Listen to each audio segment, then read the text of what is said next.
الله الرحمن الرحيم نحمده ونصلي ونسلم على رسوله الكريم أما بعد فأعوذ بالله من الشيطان الرجيم بسم الله الرحمن الرحيم. د امام مهدي د ظهور نه مخکې د علماء ذمہ داری هغه د امام مهدي د شخصیت سره متعلق دا ده چې د امام مهدي شخصیت وپېژني. د امام مهدي شخصیت هغه متعین صفات دي او هغه صفات پیژندل هغه خلکو له ډیر زیات لازم دي کم خلک چې د امام مهدي د پیژنګلو او د هغه پسې د تکل او د هغه د تعالی ذمہ داري د امت د طرف نه سرته رسوي. دغه رنګې د امام مهدي علامات زمانیه علامات مکانیه دا پیژندل هم د امام مهدي د ظهور نه مخکې او د هغه د تلاش نه مخکې دا پیژندل ضروري او وجه دا ده چې د صحیح او د غلط معلومات وشي. دویمه بنیادی خبره دا ده چې د امام مهدي شخصیت متعین او مبهم متعین دی او کو مبهم دی. په احادیث مبارکو کې چې کم صفات راغلي دي نو هغه د مبهم امام مهدي صفات دي، د متعین امام مهدي صفات نه دي راغلي. مبهم معنی دا ده چې د هغه شخص به په خارج کې موجود نه وي او خلک به د هغه تلاش کوي، کنه د هغه شخصیت په خارج کې په نفس الامر کې په بار دنیا کې به هغه موجود وي او خلک به تلاش کوي. حدیث کې د دې څه وضاحت نشته، نه د دې خبرې وضاحت شته چې د هغه شخصیت په بهر موجود وي خلک به پسې ګرځي، او نه د دې وضاحت شته چې هغه شخصیت په خلکو ته معلوم وي خلک به پسې ګرځي، یا به مبهم وي معلوم به نه وي خلک به پسې ګرځي.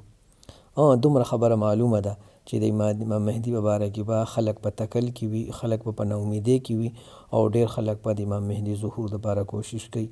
او د امام مهدي د ظهور دپاره کوشش مطلب څه دی؟ آیا هغه بس دین مکملي، مسلمانانو دین به ناقص وي هغه به مکملي، یا د مسلمانانو یو داسې دینی مسله چې هغه سره متعلقي د هغه نه بغیر نه کېږي؟ نه، د امام مهدي په باره کې د ټول امت مسلمه صحیح نظریه دا ده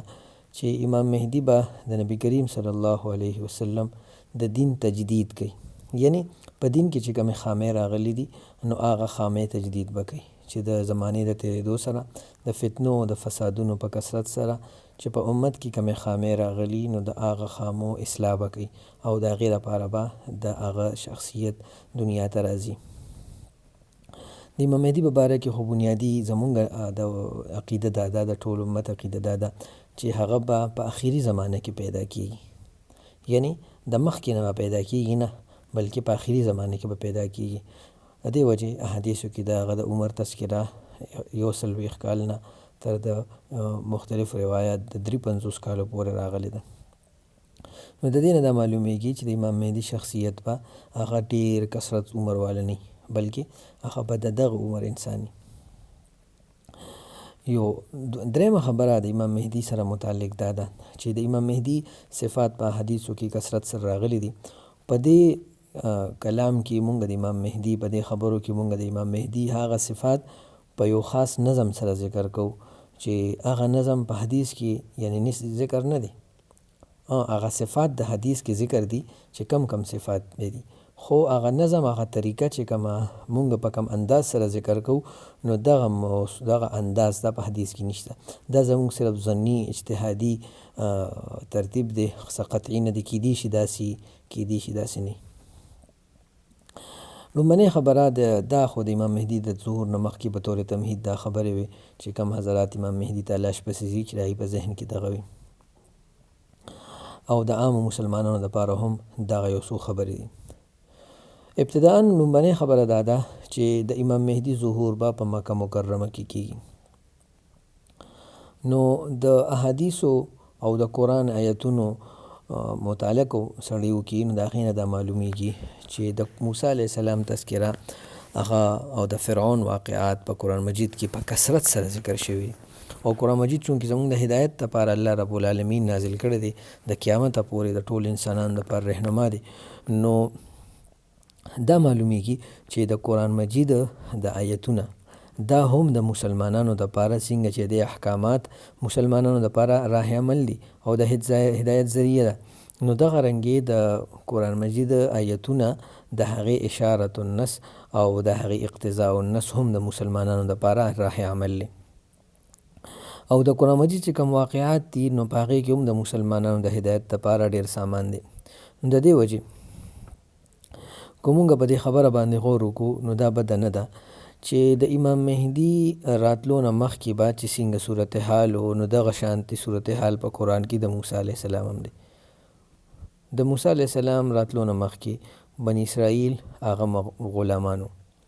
په د امام مهدي د راتلو نه مخکې به هم ټول مسلمانان کو بظاهر موږ داسې وګورو چې قرآن دا په دې زمانه کې هغه موږ خپل یو رهنما وګڼو او دغه واقعات موږ په خپله زمانه کې وګڼو او د حدیثو په رڼا کې موږ وګورو نو د هغې نه دا معلومېږي چې مسلمانان به کثرت سره وي خو د هغې به غلامان وي، د غیر غلامان به وي. لکه حدیث کې راځي چې غصاء که غصاء السیل، مسلمانان به ډېر وي او یوشک ان تتداعى علیکم الامم کما تداعى الاکلة علی قصعتها. ان قریب به تاسو باندې کفر داسې حملې کوي او یو بل له به داسې دعوت ورکوي لکه څنګه چې خوراک والا چا سرید کړي او هغه خپل هغه سرید هغه ته خلک رابلي خوراک ته. نو دغه رنګې به د مسلمانانو باندې کفر داسې حملې کوي. دې نه دا معلومیږي چې مسلمانان به حیثیت په داسې لکه څنګه چې د بني اسرائیلو حیثیت د فرعونیانو په وړاندې هغې محکومان وو داسې مسلمانان به محکوماني. څنګه چې د بني اسرائیلو خپل کسان هغه د بني اسرائیلو نه او لکه قارون او حامان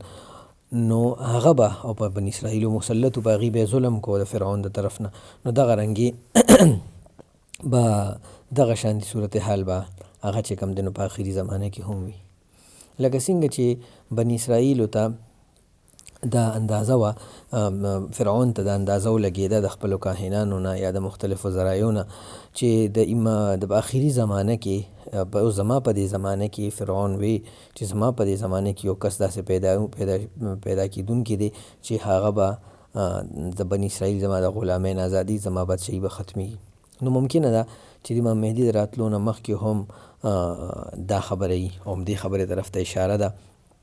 په یو روایت کې چې په کم کې دا دي جب ابن حماد کتاب الفتن کې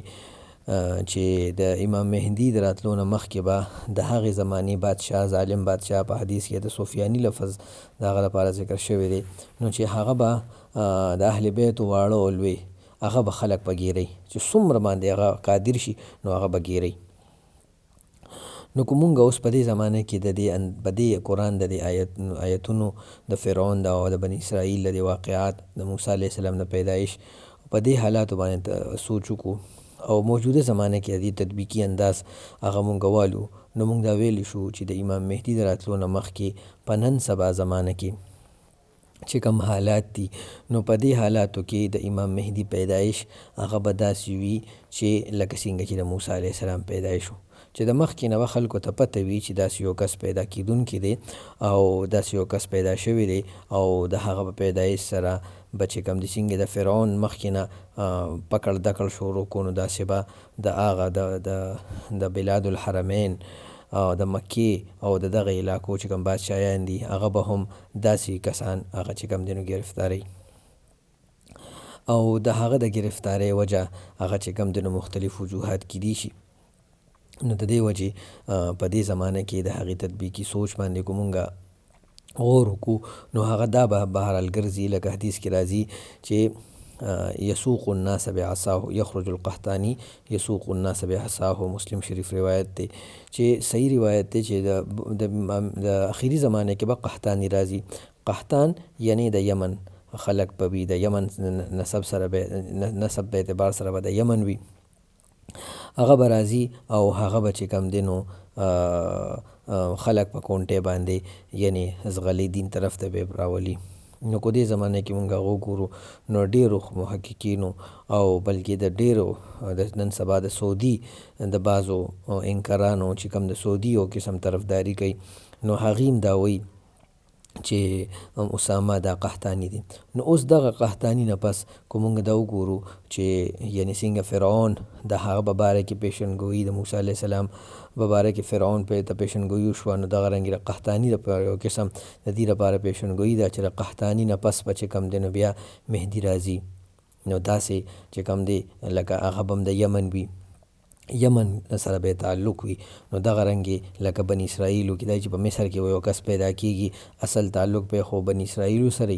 او پیدا کېږي په مصر کې، او هغه به د موسی علیه السلام په شکل کې راځي او فرعون له به حکومت ختمي. نو که داس په دې زمانه کې مونږ وګورو چې په سعودي کې په مکه کې به یو کس پیدا کېږي او هغه به چې کوم دی نو د سعودي حکومت ختمي،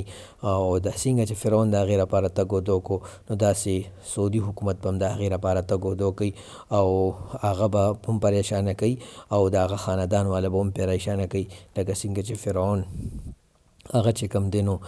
د موسی علیه السلام د راتلو نه مخکې موسی علیه السلام خاندان او ټول بني اسرائیل پریشانه کول. نو دغه رنګ د امام مهدي د راتلو نه مخکې به دغه خلک هغه پریشاني جوړوي، د نن سباني حکمرانان او د بلاد الحرمین او د امام مهدي د خاندان خلک هغه به پکړ دکړ کوي، لکه څنګه چې ابن حماد په کتاب الفتن کې تذکره ده. د احادیث مبارکو په رڼا کې که مونږ د امام مهدي صفات او نن سبا زمانه کې د هغې تطبیقي مزاج باندې غور وکړو، نو د هغې خلاصه دا راوځي چې امام مهدي صفات هغه په شپږ قسمه دي. یو صفت هغه دا دی چې هغې تعلق به د امام مهدي د دغه صفت تعلق به پیدایشي اوصافو سره، او دویم صفاتو تعلق به د امام مهدي اخلاقو سره، او دریم صفات په د امام مهدي فعل سره چې هغه به پلان کې فعل کوي، پلان کې فعل به کوي، او څلورم صفت هغه به د امام مهدي سره داسې حادثات واقعات وشي چې هغه واقعاتو په رڼا کې به د امام مهدي چې کوم دی نو مثلا د امام مهدي یعنی د هغه ترتیب به د هغه مهدیویت او د هغه چې کوم دی راویښېدل دعوت طرف ته شوق او د هغه امام مهدي موضوع طرف ته شغف او د فتنو حوالې سره د هغه مطالعه یا د هغې کثرت، دا به چې کوم دی نو هغه ته کثرت سره شروع شي. او دا به لکه شاته چې څنګه مونږ ووی چې د امام مهدي صورتحال هغه د حضرت موسی علیه السلام په شانتې دی، نو که دا دې ته مونږ وګورو نو د هغې نه دا معلومیږي چې د امام مهدي لکه څنګه چې د موسی علیه السلام د خاندان پکړ دکړ او د هغې لپاره قتل عام او بیا چې کله موسی علیه السلام پیدا شو نو د هغه بیا چې کوم دی نو جلاوطنۍ نه مخکې حالت صفات او جلاوطنۍ نه پس نو همدغه شانتې کو د امام مهدي په رڼا کې د نن سبا زمانې په تناظر سره هغه مونږ وګورو، نو هغه هم دغه شانتې کو مثلا مونږ وګورو چې د امام مهدي هغه صفات چې هغه د اهل و عیال او د هغه د پکړ دکړ نه مخکې یا د هغه د پکړ دکړ نه وروستو، نو دا ټوټل تقریبا شپږ قسمه صفات راځي چې د شپږو قسمه صفاتو باندې غور و خوض وشي او د حدیثو په رڼا کې د قرآن د نصوصو په تناظر کې هغې باندې د هغې مطالعه وشي، نو موږ ته به دا موضوع واضحه او زموږ پر وړاندې به ښکاره شي. لکه څنګه چې د فرعون په باره کې فرعون ته د موسی علیه السلام په باره کې معلومات شوي نو هغه ټول کسان ختمول او هر هغه ماشوم چې هغه به پیدا کېدو نو هغه به یې قتلو، یذبحون ابناءکم ویستحیون نساءکم. خو چونکې د امام مهدي په باره کې داسې صراحتاً په حدیثو کې صرف نشته چې صرف په یو کس پیدا کېږي، بلکې وضاحت سره د هغه نوم هم تذکره ده چې د هغه نوم به محمدي، او د دې هم تذکره ده چې د هغه د پلار نوم به د نبي علیه السلام د پلار نوم په شان دي، اسمه کاسمي و کنیته ککنیتي و واسم ابیه کاسم ابي. صحیح روایاتو کې د پلار او د امام مهدي نوم محمد او د پلار نوم عبدالله د هغې تذکره ده. او دریم د امام مهدي د مور نوم په بعضو کتابونو کې لکه سوا و صراط فی شأن الاشراط دا د علامه شعراوي الخلوتي رحمت الله علیه کتاب دی، کوم چې متقدمینو نن ډېر زمانه مخکې سل 2.5 کاله مخکې تیر شوی دی. نو د هغې کتابونو کې د دې تذکره ده چې علامه ابن المنادي په خپل کتاب الملاحم کې دا حدیث نقل کړی دی چې د امام مهدي د مور نوم به آمینه وي. همدا خبره د نعیم ابن حماد په کتاب الفتن کې حدیث نمبر 1000 او حدیث نمبر 1001 کې امام نعیم ابن حماد رحمت الله علیه د حضرت عبدالله ابن مسعود رضی الله عنه په هغه حدیث کې چې کوم کې د علماء سبعو تذکره ده، نو هغه علما چې کوم مهدي پسې ځي نو هغه ته به وایي چې قد عرفناه باسمه و اسم ابيه و امه و حلیته، چې موږ ته پیژنو په نوم سره او د پلار په نوم سره او د مور په نوم سره. نو څنګه چې نبی کریم صلی الله علیه وسلم نوم محمد، د پلار نوم عبدالله او د مور نوم آمنه، نو دغه رنګ د امام مهدي نوم به محمد، د پلار نوم عبدالله او د مور نوم آمنه وي. او محمد عیسی داود، ډاکټر محمد عیسی داود یو کتاب دی په عربی کې المهدی علی الابواب، چې د امت مسلمه په دروازه باندې به مهدي ولاړ دی. نو دغه کتاب کې امام هغه لیکلی دی چې د امام مهدي د مور نوم به آمنه وي او د نوم په اعتبار سره هم آمنه او د معنی په اعتبار سره هم آمنه. یعنی څنګه چې آمنه معنی محفوظ ده، نو د امام مهدي مور به په ماشوموالي کې یتیم شي او بیا به الله رب العالمین په خپل فضل سره د هغې یعنی د غیبونه وسایل به پوره کړي، د هغې تربیت به وشي او الله رب العالمین به بیا هغې له داسې عضوي ورکړي چې هغه مخکې بیا امام مهدي جوړېږي. نو دا حدیث چې کوم دی نو محمد عیسی داود په المهدی علی الابواب نومي کتاب کې روړی دی. په موجوده کتابونو کې د دې تذکره موږ ته میلو نه شوه، خو هغه دا وایي چې په ترکي او په روما کې بعض داسې موږ ته داسې آثار میلو شوي دي چې د هغې نه دا معلومیږي چې امام مهدي د مور نوم به آمنه وي او هغه به د هر امن د هر شر نه به الله رب العالمین د هغې حفاظت وکړي. او د امام مهدي د نسب په باره کې نبی کریم صلی الله علیه وسلم نه کثرت سره روایات دي.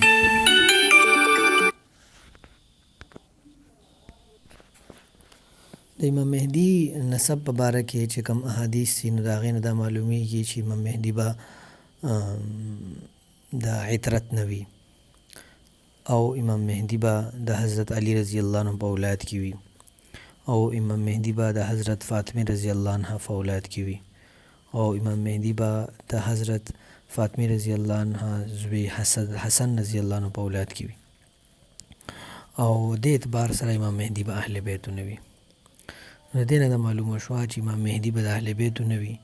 امام مهدي به د عترت نه وي، امام مهدي به د حضرت فاطمه رضی الله عنها، د حضرت حسن رضی الله عنه، د حضرت علی رضی الله عنه په اولاد کې وي، قریشي به وي. نو په دې حساب سره چې امام مهدي حسني النسب شي دا ټول صفات پکې په خپله راځي.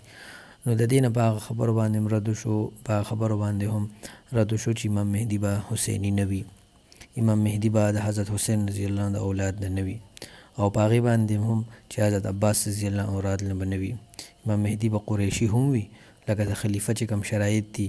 نو هغه ټول شرایط په پکې په طریقې اکمل موجود وي، یعنی صرف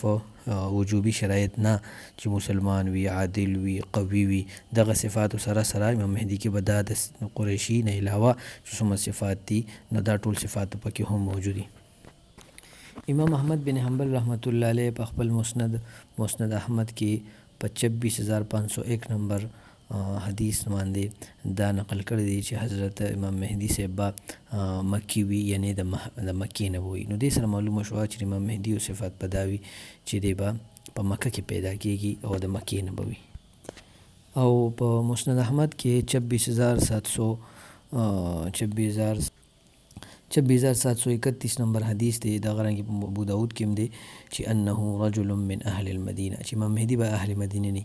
دوه حدیثونو کې تطبیق په داسې انداز راځي چې امام مهدي به مکی وي، یعنی مکه کې به پیدا شوی وي او اهل مدینه نه به وي، یعنی مدینې کې به د هغه لوی شوی وي یا زندگی به په مدینه کې تېره کړې وي. عام طور د مکې خلک مدینې ته ځي، د مدینې خلک مکې ته ځي، لکه څنګه چې نبی کریم صلی الله علیه وسلم مکیو یعنی په مکه کې پیدا شو او مدنیو په مدینه کې وخت تېر کړو، همداسې به امام مهدي هم وي.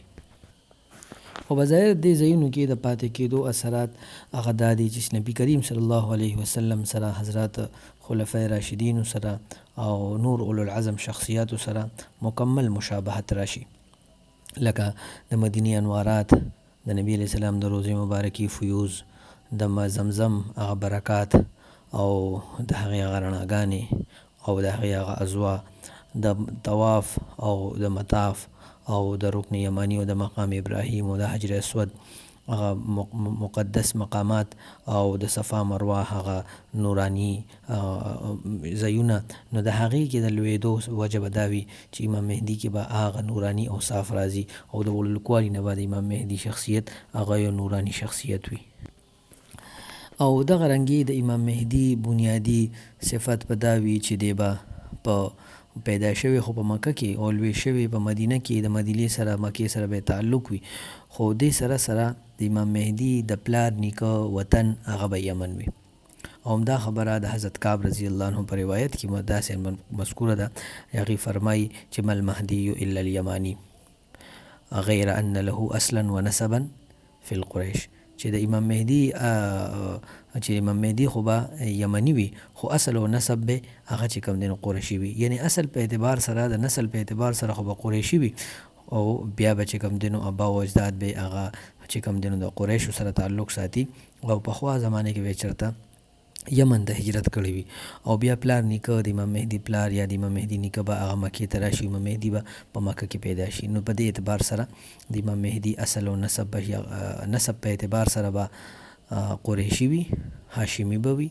او اهل بیت به وي، عترت به وي، حسني به وي او دغه رنګې فاطمي علوي به وي، خو د مکان په اعتبار سره لکه نن سبا چې موږ د پاکستاني دی نو داسې دې حساب سره د افغاني دی، دې حساب سره به د یمانی وي، یمن سره به تعلق وي، خو پیدایش په اعتبار سره په مکه کې وي، نو دې حساب سره که موږ دغه تطبیق وکړو نو ټول صحیح او ضعیف حدیث به هغه چې کوم دی منطبق شي. او بیا په یمن کې لکه څنګه چې په معجم ابن المقری کې دي او په کامل ابن عدي کې دي چې د امام مهدي پیدایش په کرعه کې کیږي، په تهامه کې به کیږي، په یمن کې به کیږي. هم دا خبره په مزید وضاحت سره د شیعه کتابونو بحار الانوار وغیره کې ده چې په یمن کې به یو نطفه هادیه مرضیه داسې یو ماشوم چې هغه به الله رب العالمین د مخکې نه بهترین پیدا کړي، الله به د هغه نه خوشحالي، داسې یو ماشوم به پیدا کوي، د هغه تعلق په تهامه یعنی کرعه او بل روایت کې چې کوم دی نو په یمن کې، نو دا به په یمن کې وي. او نن سبا تهامه او نن سبا یمن او کرعه دا چې کوم دی نو بیت الفقیه نومې یو علاقه په یمن سره په حدیده نومې علاقې سره نږدې هغه چې کوم دی نو موجوده ده. نو د دې روایاتو په تناظر کې دا معلومه شوه چې د امام مهدي پیدایش په مکه کې پیدا او پرورش او زندگی صحیح په مدینه کې، او بیا چې کوم دی نو د امام مهدي اصل نسب او هغه په یمن کې وي. خو د نعیم ابن حماد د دې پورې د امام مهدي دا کېږي چې امام مهدي به لویږي په مکه مدینه کې، دې نه دا معلومیږي. مخکې د صحیح روایاتو کې د دې مزید نور تذکره نشته چې امام مهدي د عمر یعنی د بلوغت نه مخکې عمر دا به څنګه تیریږي. خو د نعیم ابن حماد کتاب الفتن کې دي، هغې کې دا راځي چې د مضر یو باچا هغه به یجلی اهل الیمن الی الیمن، چې په هغې کې به هغه به اهل یمن خلک چې کوم په مکه کې اوسیږي هغه به یمن ته واپس جلا وطن کی او هغې باندې سره به جنګ وکړي. بیا به د یمن خلک راشي او د مضر د خلکو سره به جنګ کوي او په دې باندې چې کوم کس امیري نو هغه به نوم محمدي او دغه چې کس به چې کوم دی نو دا به امام مهدي وي، او دا کس به چې کوم دی نو د نعیم ابن حماد کتاب الفتن د حدیث مطابق دا کس به امام مهدي وي. د نعیم ابن حماد په کتاب الفتن کې یو بل روایت دی چې د هغې نه دا معلومیږي چې د امام مهدي د 18 کالو په عمر کې به هغه په منبر باندې کینی. نو د شاته روایت نه دا معلومه شوه چې امام مهدي به هغه جلا وطن کیږي او په دې روایت کې دي چې په منبر به کینی. نو که دا دوه روایتونه موږ ملو کو نو دې نه دا معلومیږي چې کله امام مهدي جلا وطن شي نو دې په منبر باندې کینی. نو دا ظني تطبیق دی، والله اعلم، ممکنه د صحیح وي ممکنه د غلط وي، خو دې نه دا معلومیږي چې امام مهدي به د 18 کالو په عمر کې په منبر باندې کینی. یو ضروري وضاحت دا دی چې په دغه روایت کې دا دی چې امام مهدي به د 18 کالو په عمر کې د دمشق په منبر باندې کینی. خو دې په باره کې علامه شعراوي خلوتي رحمت الله علیه چې 1035 د هغه تاریخ وفات دی، هغه د نن نه یعنی 2.5-300 کاله مخکې تقریبا هغه دا فرمایي چې دا حدیث چې کوم دی د مطلب دا دی چې امام مهدي به عمر به 18 کال نه بلکې عمر به چې کوم دی هغه د عمر د څنګه چې 18 کالو ځوان پړه کې قوت او طاقت وي نو داسې به د هغه پړه کې قوت او طاقت وي. نو د 18 کاله د تشبیهن دی، وجه دا ده چې امام مهدي به خو د هغه خو به د 40 کالو نه پس امام مهدي چې کوم دی کېږي او د هغې نه پس به بیا دمشق فتح کوي او یعنی بلاد الحرمین او بیا دمشق په فتح کوي. نو بیا به چې کوم دی نو هغه یعنی د دمشق په جامع مسجد باندې کې په منبر باندې کینی. دغه ټایم کې خو به د هغه عمر د 40 نه سیوای، د 50 نه خو به د هغه عمر سیوای، نو 18 کاله بیا څنګه. نو په هغې کې دغه شان سوا الصراط فی شأن الاشراط کې علامه شعراوي خلوتي رحمت الله علیه دغه فرمایي چې دا به د من باب دا تشبیه د باب نه دی، یعنی دا من باب تشبیه سره تعلق ساتي. څنګه چې د امام مهدي په نور شنو کې نبی کریم صلی الله علیه وسلم سره کامل مشابهت او انبیاء کرام سره مشابهت، اگر چې د نبی صلی الله علیه وسلم نه پس د نبوت دروازه همیشه لپاره بنده شوې ده، خو چونکې د دې زمانې اولیاء او د دې زمانې چې کوم اولو العزم شخصیات دي، نو الله رب العالمین د نبی علیه السلام په وسیله په هغې کې هم هغه صفات پیدا کړي دي چې کوم د نور انبیاء او صفاتو علاوه د وحي وغیره نه، وحي نه علاوه نور صفات الله رب العالمین په دې امت په علماو کې او په مجددینو کې په نیکانو خلکو کې پیدا کړي دي. نو د نبی کریم صلی الله علیه وسلم سره مشابهت په کنیت کې به هم وي، څنګه چې نبی کریم صلی الله علیه وسلم کنیت هغه ابو عبدالله او ابو القاسم، نو دغه رنګې د نبی کریم صلی الله علیه وسلم په شان د امام مهدي کنیت به هم ابو عبدالله وي، یعنی د امام مهدي به واده کوي د هغه به زوی یو زوی نوم به عبدالله، او د نبی کریم صلی الله علیه وسلم چې څنګه کنیت ابو القاسم، نو دغه رنګې د امام مهدي به زوی وي د هغه نوم به قاسم وي. نو په هغې مطابقت سره د امام مهدي لقب به چې کوم دی نو ابو القاسم وي. هم دا خبره په عقد الدرر کې علامه سلمی شافعي رحمت الله علیه هغه نقل کړی ده، حدیث نقل کړی دی، او هغې کې هم دا خبره فرمایلې ده چې د نبی کریم صلی الله علیه وسلم په شان به کنیته که کنیتي، چې نبی علیه السلام په شان کنیت به وي.